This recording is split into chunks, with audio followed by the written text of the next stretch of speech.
Welcome to another exciting episode of Musa N Show. Here is what we have today. NgoLwesithathu longomhla ka-8 kuJanuwari 2025, i-ANC beyicelebrate 113th anniversary. Lolo suku lolo uJacob Zuma, owayengupresident waleli zwe leli, uthumele incwadi ngabameli bakhe ukuthi ufuna ukuthi i-ANC i-reinstate membership yakhe, imbuyisela abe yimember, abe yilunga le-ANC.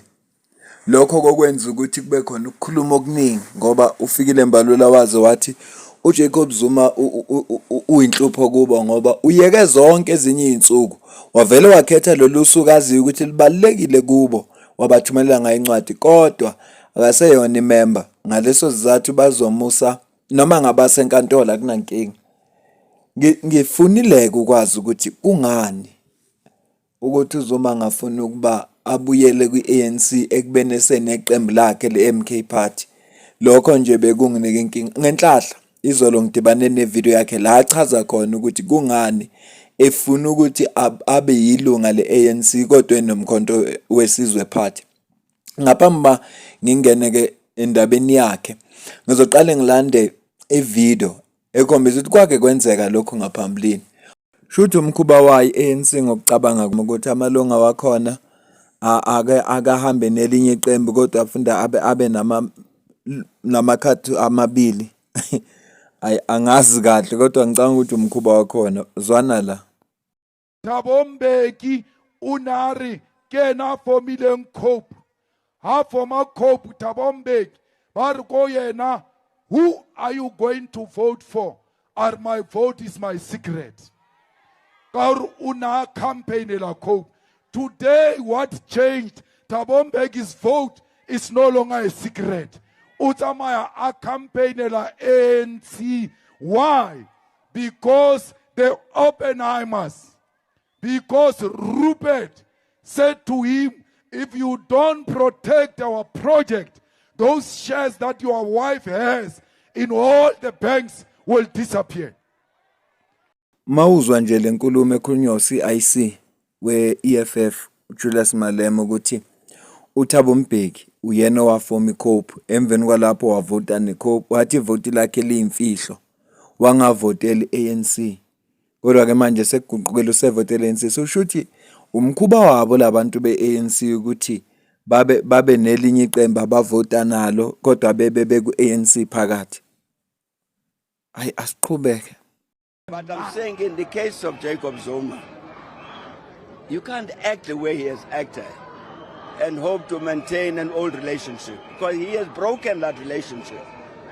He's broken that relationship. You can't campaign against the ANC and pretend that the ANC belongs to Ramaphosa. He knows very well it does not belong to any Ramaphosa. It belongs to the people, it becomes the membership, it belongs to the country. But deliberately it goes out and does a very wrong thing, and necessarily that means there will be a rupture. There will be a rupture. We can't, there's no way you can continue to deal with a person like that and comrade and call them comrade because they're not comrades, not anymore. Ubaba la umzizi uyachaza ukuthi cha into enziwa uJacob Zuma ilungile ukuthi angafike aphume ku-ANC avule lakhe iqembu bese emveni kwalapho ethi le ANC ekhona ekaRamaphosa, kodwa uyazi nayo ukuthi akusike kaRamaphosa ngeyabantu. Amazwi ashiwo ngokuthi ke ngaleso sizathu impela uzojeza. Angeke phela bekwazi ukumbiza ngecomrade ekubeni yena eseneyinkulumo ezimoba i-ANC ngokwabi iphilonga kubantu. ANC ngeyabantu akusika Ramaphosa. Incazelo ke le esithola kumzizi la. Ngiyacabanga ukuthi ngenxa yesikhathi angazi noma ngigcina ngifikile enkulumeni kaMbalelo loba la ngiphuthuma khona ngiphuthuma enkulumeni yakhe uNxamalala la achaza khona yena ukuthi kungani efuna ukuthi abe yilunga le-ANC ekubene nomkhonto wesizwe party. Kodwa thi ngibona ukuthi ngeke ngemcaphune na uMbalula ebese singena kahle kule nkulumo ezobe isisho wayengumongameli bese siyivala le video. Cela ulalele la. We become the majority, right? Ngifuna ungizwe kahle mfana kithi. Yeah, my follow-up is going to be, when is that going to happen? Mana, lalela. once we take over the country, we're in charge, right?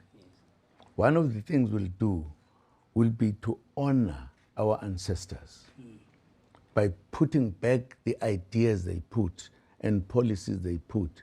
We'll take over from the ones who are selling out, right? Now, if you were doing so, sitting away, the tiny ANC, but this is our ANC, and I would have no way to answer or to argue that this is my ANC. I now need to take everything. Ngizwa kahle ba? Take back. Mana lalela ungakubuzi. Ngisachaza. If I was not the member of that organization, it would be very difficult. Because they say, what do you want from our organization? And that would be the end of the debate. I want to remain there as a member, but I would never vote for them. I'm remaining there deliberately so that I have an opportunity to take over that organization, even if it is not the name. Because if I'm a member, they're not going to say, why are you coming to argue here? Because I'm going to say, you actually deviated from what our ancestors said. Mine is to take you out so that we take because our views now and the views of the ancestors are the same. But the views of the ANC and the ancestors are not the same. Sechazileke Nxamalala la ukuthi inhloso yakhe enkulu ukuthi uma bewina ezumkhonto wesizwe party kuthiwa bathatha izwe uzobuyela ku-ANC afika athathe wonke ama-policies wakhona ayi-restructure i-ANC kusho ukuthi izobe i-ANC ngokwama-policy nangokwendlela kusho ukuthi ne-freedom charter uzoyithatha uthi-ke ume ngaphandle kuzoba nzima ukuthi akwenze lokho babazomtshela ufunane eqendini lethu ukuthi izobe ise-ANC ngokwama-principles wayo nangokwe-freedom charter nangokwama-pillars wayo izobe i-ANC kodwa noma ngathiwa kushintsha igama kodwa ngoba yena unenkolelo yokuthi i-ANC into yokhokho bakhe and into ababekholelwa kuyo laba abakhona manje abasakholelwa kuyo ngakho ngoba yena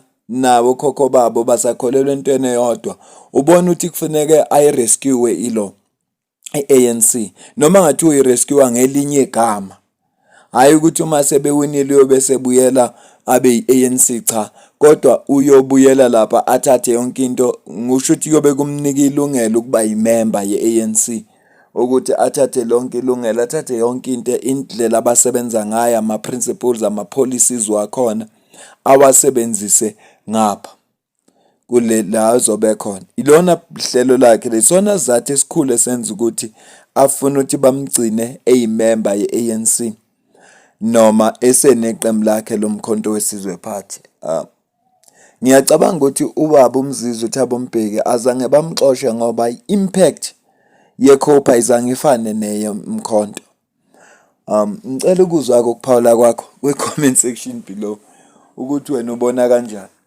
lento esho uZuma uyayiswa noma akawuyiswa ngokwakho ngifuna ukuzwa nje umbono wakho ulike le video subscribe kule channel ngiyabonga kakhulu kwaba subscriber uyakhula lo mndeni ngiyabona impela iyakhula ngiyabonga kwaba subscriber nawe ungaka subscribe ithuba lakho subscribe ngiyabonga kakhulu mina nawe sidibane kwi video landelayo.